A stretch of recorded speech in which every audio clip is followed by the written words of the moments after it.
Assalamualaikum warahmatullahi wabarakatuh.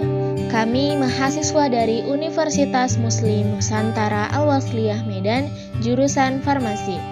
Video ini dibuat sebagai bahan pembelajaran dan untuk memenuhi tugas kelompok mata kuliah metodologi penelitian dengan dosen pengampu Bu Yayu Putri Rahayu, SSI MSI. Kami dari kelompok 2 akan menyampaikan tentang etika penelitian dan plagiarisme. Berikut nama anggota dari kelompok 2. Ada saya sendiri, Siti Nur Halimah, Adelia Ramadhani, Retno Sekarini, dan Helsa Novitasari. Baik, langsung saja kita simak materinya. Bab 1 Pendahuluan 1.1 Latar belakang. Perguruan tinggi merupakan salah satu produsen ilmu pengetahuan. Melalui tulisan ini diharapkan anggota sivitas akademika atau mahasiswa, dosen, dan staf kependidikan mampu menghasilkan karya tulis yang berkualitas dan terhindar dari unsur plagiarisme. Oleh karena itu, tulisan mengenai plagiarisme menjadi salah satu hal yang penting dipahami oleh mahasiswa dan dosen untuk menghindarkan diri dari praktik-praktik plagiat. 1.2 Rumusan masalah. 1. Apakah yang dimaksud dengan etika penelitian dan plagiarisme? 2. Bagaimanakah yang dimaksud dengan persoalan etika penelitian dan plagiarisme? 3. Apa sajakah yang termasuk poin penting etika penelitian dan plagiarisme? 1.3 Tujuan penelitian. 1. Untuk mengetahui arti dari etika penelitian dan plagiarisme. 2. Untuk mengetahui persoalan etika penelitian dan plagiarisme. 3. Untuk mengetahui poin penting etika penelitian dan plagiarisme.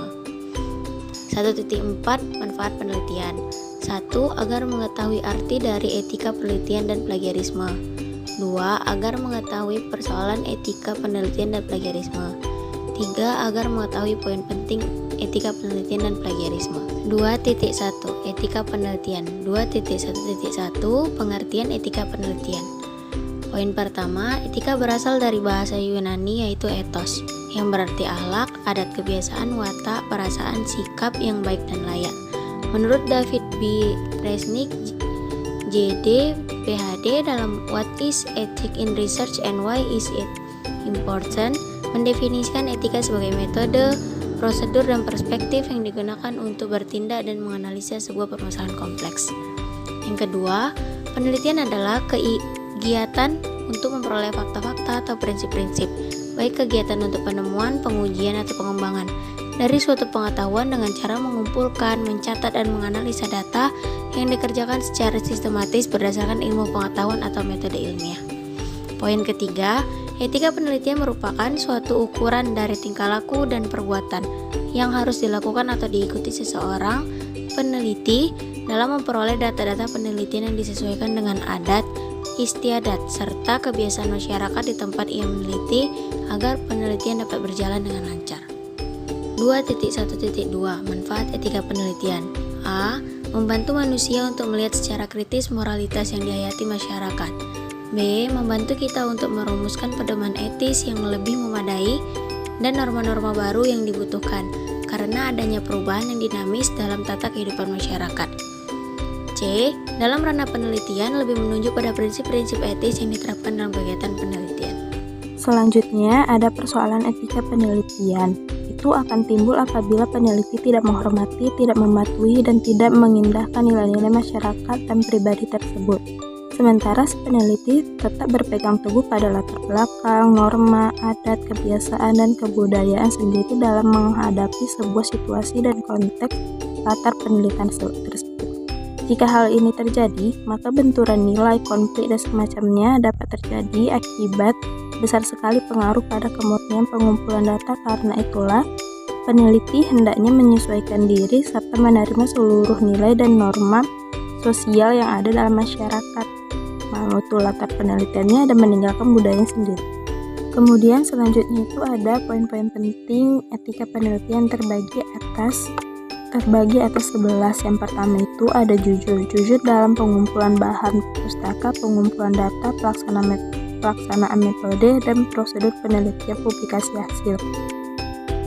kedua, objektivitas. Upayakan minimalisasi kesalahan dalam rancangan percobaan, analisis, dan interpretasi data. Keputusan pribadi, pengaruh pemberi dana atau sponsor penelitian. Yang ketiga, ada integritas. Tepati selalu janji dan perjanjian, lakukan penelitian dengan tulis, upayakan selalu menjaga konsistensi pikiran dan perbuatan. Yang keempat, ketelitian. Berlaku teliti dan hindari kesalahan karena ketidakpedulian. Secara teratur, catat pekerjaan yang Anda dan rekan Anda kerjakan. Yang kelima, penghargaan terhadap hak atas kekayaan intelektual. Memperhatikan paten, copyright, dan bentuk hal-hal intelektual lainnya. Yang keenam, keterbukaan. Secara terbuka, saling berbagi data, hasil, ide, alat, dan sumber daya penelitian. Yang ketujuh, ada responden. Bila penelitian menyangkut data pribadi, kesehatan, catatan kriminal, atau data lain yang oleh responden dianggap sebagai rahasia, maka peneliti harus menjaga kerahasiaan data tersebut. Yang ke-8, publikasi terpercaya. Hindari mempublikasikan penelitian yang sama berulang-ulang ke berbagai media. Yang ke-9 adalah pembinaan konstruktif. Membantu, membimbing, memberi arahan dan masukan bagi mahasiswa atau peneliti pemula. Yang ke-10, penghargaan kepada kolega. Hargai dan perlakukan penelitian Anda dengan semestinya. Yang 11, tanggung jawab sosial. Upayakan penelitian Anda berguna demi keselamatan masyarakat, mudahkan kehidupan, dan meringankan beban hidup masyarakat. Tidak diskriminasi. Hindari melakukan pembedaan perlakuan yang sama sekali tidak ada hubungannya dengan kompetisi dan integritas ilmiah. 13, kompetisi. Tingkatkan kemampuan dan keahlian meneliti melalui pendidikan dan pembelajaran seumur hidup. Secara bertahap, tingkatkan kompetisi Anda sampai taraf pakar. 14, legalitas.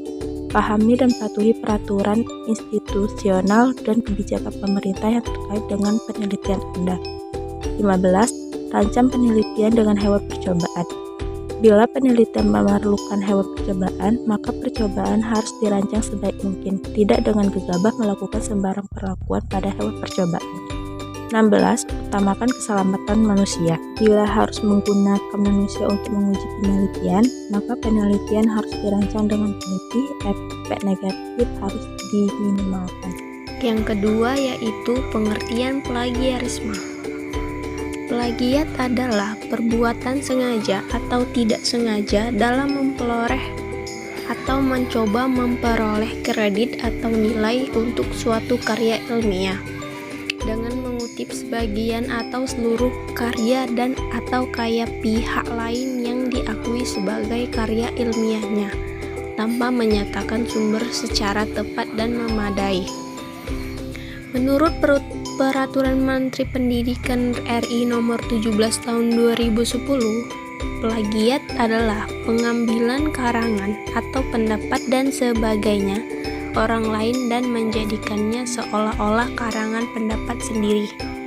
Dalam Kamus Besar KBBI 2008. Yang kedua, ruang lingkup plagiarisme itu mencakup 1. Mengutip kata-kata atau kalimat orang lain tanpa menggunakan tanda kutip dan tanpa menyebutkan identitas sumbernya. Yang kedua, menggunakan gagasan, pandangan teori orang lain tanpa menyebutkan identitas sumbernya. Yang ketiga, menggunakan fakta atau data informasi milik orang lain tanpa menyebutkan identitas sumbernya. Yang keempat, mengakui tulisan orang lain sebagai tulisan sendiri. Dan yang kelima, melakukan paraphrase atau mengubah kalimat orang lain ke dalam susunan kalimat sendiri tanpa mengubah idenya. Dan yang keenam, menyerahkan suatu karya ilmiah yang dihasilkan atau telah dipublikasikan oleh pihak lain seolah-olah sebagai karya sendiri. Yang ketiga, tipe-tipe plagiarisme. Yang pertama itu ada word for word of plagiarism atau plagiarisme kata demi kata. Itu pengertiannya penulis menggunakan kata-kata penulis lain atau tanpa menyebutkan sumbernya. Yang kedua, plagiarism of source atau plagiarisme atau sumber. Penulis menggunakan gagasan orang lain tanpa memberikan pengakuan yang cukup. Yang ketiga, plagiarism of authorship atau plagiarisme kepengaraan. Penulis mengakui sebagai pengarang karya tulis karya orang lain. Dan yang terakhir adalah self-plagiarism. Penulis mempublikasikan satu artikel pada lebih dari satu redaksi publikasi. Yang keempat, mengapa plagiarisme terjadi? Ada beberapa alasan pemicu atau faktor pendorong terjadinya tindakan plagiat pada seorang peneliti. Yang pertama yaitu terbatasnya waktu untuk menyelesaikan sebuah karya ilmiah yang menjadi beban tanggung jawabnya. Kedua, rendahnya minat baca dan minat melakukan analisis terhadap sumber referensi yang dimiliki. Yang ketiga, kurangnya pemahaman tentang kapan dan bagaimana harus melakukan kutipan. Dan yang keempat, kurangnya perhatian dari guru ataupun dosen terhadap persoalan plagiarisme. Kenapa demikian? Karena apapun alasan seseorang melakukan tindakan plagiat, itu bukanlah pembenaran atas tindakan tersebut. Yang kelima, menghindari terjadinya plagiarisme atau cara-caranya. Yang pertama itu sesuai dengan Permendiknas nomor 17 tahun 2010 pasal 7 yang mencakup karya mahasiswa, skripsi, tesis, dan disertasi dilampiri dengan surat pernyataan dari yang bersangkutan. Misalnya dari universitas, sekolah, ataupun yang lainnya yang menyatakan bahwa karya ilmiah tersebut tidak mengandung unsur plagiat. Kedua, pimpinan perguruan tinggi berkewajiban mengunggah semua karya ilmiah yang dihasilkan di lingkungan perguruan tingginya. Yang ketiga, sosialisasi terkait dengan Undang-Undang Hak Cipta nomor 19 tahun 2002 dan Permendiknas nomor 17 tahun 2010 kepada seluruh masyarakat akademis. Selanjutnya, melakukan paraphrase. Paraphrase dengan tetap menyebutkan sumbernya. Paraphrase adalah mengungkapkan ide atau gagasan orang lain dengan menggunakan kata-kata sendiri, tanpa merubah maksud atau makna dengan tetap menyebutkan sumbernya. Selanjutnya, melakukan pengutipan. Pengutipan menggunakan dua tanda kutip jika mengambil langsung satu kalimat dengan menyebutkan sumbernya. Menuliskan daftar pustaka atas karya yang dirujuk dengan baik dan benar. Yang dimaksud adalah sesuai panduan yang ditetapkan masing-masing institusi dalam penulisan daftar pustaka. Kemudian ada sanksi plagiarisme. Undang-Undang Nomor 20 Tahun 2003 mengatur sanksi bagi orang yang melakukan plagiat, khususnya yang terjadi di lingkungan akademik. Sanksi tersebut adalah sebagai berikut dalam pasal 70. Lulusan yang karya ilmiah yang digunakannya untuk mendapatkan gelar akademik, profesi, atau vokasi sebagaimana dimaksud dalam pasal 25 ayat 2, terbukti merupakan jiplakan dipidana dengan pidana penjara paling lama 2 tahun atau pidana denda paling banyak 200 juta. Bab 3, kesimpulan dan saran. Kesimpulannya adalah etika penelitian berkaitan dengan norma-norma, baik itu norma sopan santun, norma hukum, dan norma moral. Kesemuanya ini patut diperhatikan dan diindahkan supaya penelitian dapat tercapai dengan yang diharapkan. Etika penelitian mencakup kejujuran, objektivitas, integritas, ketelitian, keterbukaan penghargaan terhadap hak atas kekayaan intelektual, penghargaan terhadap kerahasiaan, publikasi yang terpercaya, pembinaan yang konstruktif, penghargaan terhadap kolega atau rekan kerja, tanggung jawab sosial, tidak melakukan diskriminatif, kompetensi, legalitas, rancangan pengujian dengan hewan percobaan dengan baik, dan mengutamakan keselamatan manusia. Salah satu contoh pelanggaran etika penelitian adalah plagiarisme. Adapun sarannya, kepada peneliti diharapkan untuk mengikuti etika penelitian dan tidak melakukan plagiat terhadap penelitiannya.